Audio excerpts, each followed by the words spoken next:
today we're going to look at a few things that Jesus said in Luke that are very countercultural, but are actually the way to the kingdom. And then we'll talk about a few things that we can do that can help us live into this. Hello and welcome. My name is Kathy, and I want to thank you so much for taking time to watch this video. Be sure and hit the like and subscribe buttons, and then share this with family and friends.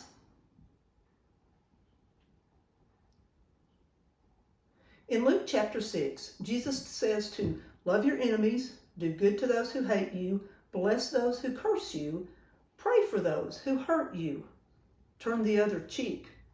Someone takes your coat, give them your shirt too. Give to those who beg from you.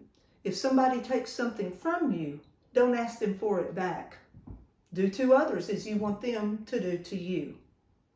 And then he goes on to say, if you love those who love you, so what? Even sinners do that.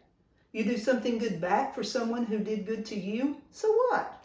Even sinners do that.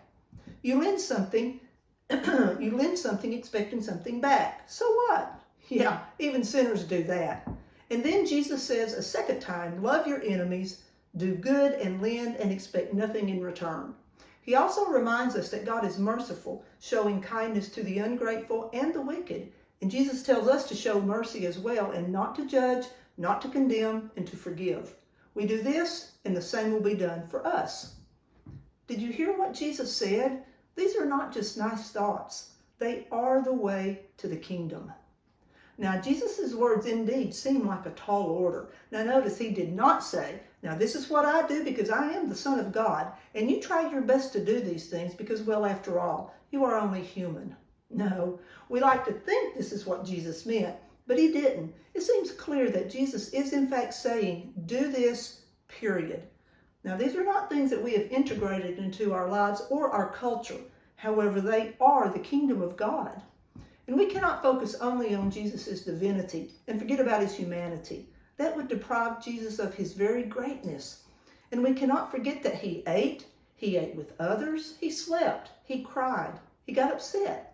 He had friends and he had enemies. He was baptized, he taught, he laughed, he used the bathroom, and he bathed.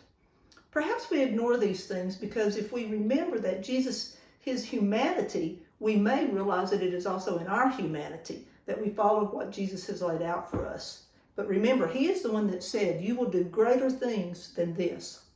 Jesus did all he did as a human who had a deep and intimate love relationship with God and creation. It is this relationship that enabled him to be who he was in God. So too it will be with us. And who was he? He was a teacher, a healer, an exorcist, a devoted friend, a son, a brother, and a mystic. And a mystic knows God and has a sense of illumination and union with God. Now, union equates to connection, and illumination is a radically new way of seeing. And Jesus had both union with God and a radical new way of seeing. I don't think we really realize how radical Jesus' behaviors and teachings were for his culture and time, or really for ours for that matter. For example, are you a little taken aback about thinking about loving your enemies and turning the other cheek? But as I've heard Richard Rohr say on more than one occasion, Jesus' behaviors and teachings, they just don't shock us like they should. So what did this radical way of seeing include? Well, talking to women, approving work on the Sabbath, healing on the Sabbath, eating with sinners, and doing away with the death penalty. And that's just to name a few. Jesus wanted to transform the lives of fellow Jews by revealing God to them in a way that they had not yet experienced, but it was actually how God had been all along. Also, might we have a misconception that Jesus automatically had a deep, intimate connection with God simply because he was God's son? Don't think that this union came automatically. If it was automatic, we would not see Jesus doing things that developed and maintained his relationship with God. Now, there are two things that Jesus did regularly to make this happen. One, he attended synagogue all his life, and he regularly spent time alone with God. In other words, Jesus consciously and actively developed that relationship. He also emptied himself of his own desires and ego. And this is how our relationship with God should develop as well. But we must be honest with ourselves. How intentionally do we want to live a life in Christ? How conscious and aware do we want to be? How much self-emptying and letting go are we willing to do so that we can be filled with the Spirit and live the life of Christ? The way is clearly stated. Love your enemies. Do good to those who hate you. Bless those who curse you. Be compassionate. Do not judge. Forgive. A tall order, you say? I'm not so sure. In Jesus, we see how God can manifest in a human life and what a life filled with God looks like. The question is, are we willing to make sacrifices so that we can live out who we are in relationship with God? God desires that each of us live a life in accord with God's nature. This is how Jesus lived, and he was an example for his fellow Jews and then Gentiles. He lived a life of compassion, of loving his neighbors and his enemies, of expecting nothing in return, and of forgiveness.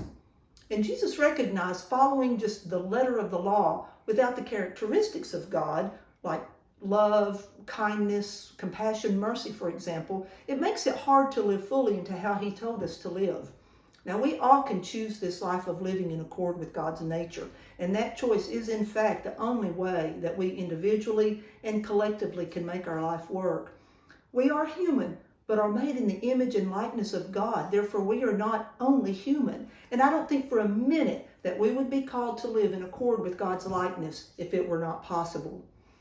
Would Jesus really tell us to love our enemies if it were not possible? Oh, and just as an aside, in case you tend to feel that you love your enemies but not their sin, just test your love according to 1 Corinthians 13. Anyway, would Jesus tell us to do good to those who hate us if it were not possible? Would he say to not judge if we could not? And what about being kind to the ungrateful and wicked? Jesus knows that we too can be compassionate to all, or he would never have told us to be. Jesus tells us to live the narrow way. No insight, epiphany, or revelation is needed to know how a follower of Christ is called to be living their life. To decide if you are on that narrow way, perhaps you can just ask yourself a few questions like, am I loving my enemies? Am I blessing those who curse me? Am I praying for those who condemn me? Am I non-judgmental? Am I compassionate to all? Do I forgive and let go? Do I do to others like I want done to me? If the answer to any of these is no, which it is, don't give up. There's good news. We have an example who shows us how to live in accord with God's likeness. In looking at Jesus' life, we see how he was able to do this in his incarnate humanity. It was through his relationship with God, after having emptied himself of his own divine attributes, as well as saying, not my will, but thine, and putting his desires and ego aside. Jesus practiced this self-emptying behavior throughout his life, and Jesus would not have given us the way, this narrow way, if we could not walk it. Early Christians, before they were called Christians, were known as those who followed the way. Now, this way may seem daunting, but one step at a time is all it takes, knowing also that a step back does not mean failure. It just means you have another opportunity to draw on grace. Now, Jesus' example of self-emptying and being attached to nothing is important for us to follow, for it is only in our letting go that we can be filled with the Spirit and live into this tall order. The Spirit dwells in us, but through our attachments and our self-centeredness, we stymie her, and that limits how much we can be filled. Now, is this easy? Absolutely not. It takes moment by moment awareness, breaking old habits and patterns, forgiving yourself when you don't live into it, being compassionate, and drawing on the grace and presence of Trinity, who is always present, bidden or not. Tall order? Yes. Is it doable? I believe it is. Not perfectly, perhaps, but daily growth into it, yes. So how do we do this? Well, here are a few things that I think can help us get started. 1, take time every day to be with God. Don't put strict parameters on what this should look like, but do set yourself a specific time. And be careful not to confuse a nice nature walk with God as being time with God. You can certainly feel a connection with God through nature, but time with God means having your heart and mind focused on God, not on God's creation. 2, begin meditation, centering prayer, or something similar. This helps you learn to detach, let go, and empty yourself of your own desires, ego, and many other things that hold us back from our transformation. Number 3, don't say you have no time. Be honest and say you don't make the time. Now think about the time you spend on social media, watching TV, talking to others, exercising, listening to music, etc., etc. 4, be careful what you read, watch, listen to, and play. In other words, be careful what you expose your body, your psyche, your mind, your spirit, your emotions to, because it matters. 5, think about how you see Jesus' humanity. 6, identify something you are attached to or can't live without, so to speak. And then begin the process of letting that go.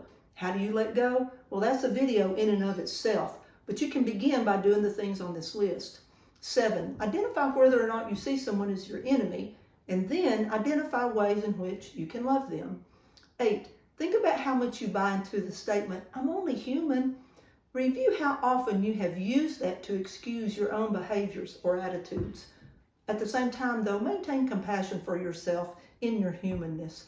And number 9, look through the Gospels and list specific things that Jesus did that helped him develop a relationship with God. Choose one that you can implement in your life and explain how you will do that. I want to thank you so much for watching. Feel free to leave comments and hit the like and subscribe buttons. And again, share this video with friends and family and maybe even an enemy or two. So until next time, go do and live into this tall order, while at the same time being compassionate with yourself and with others. Thank you.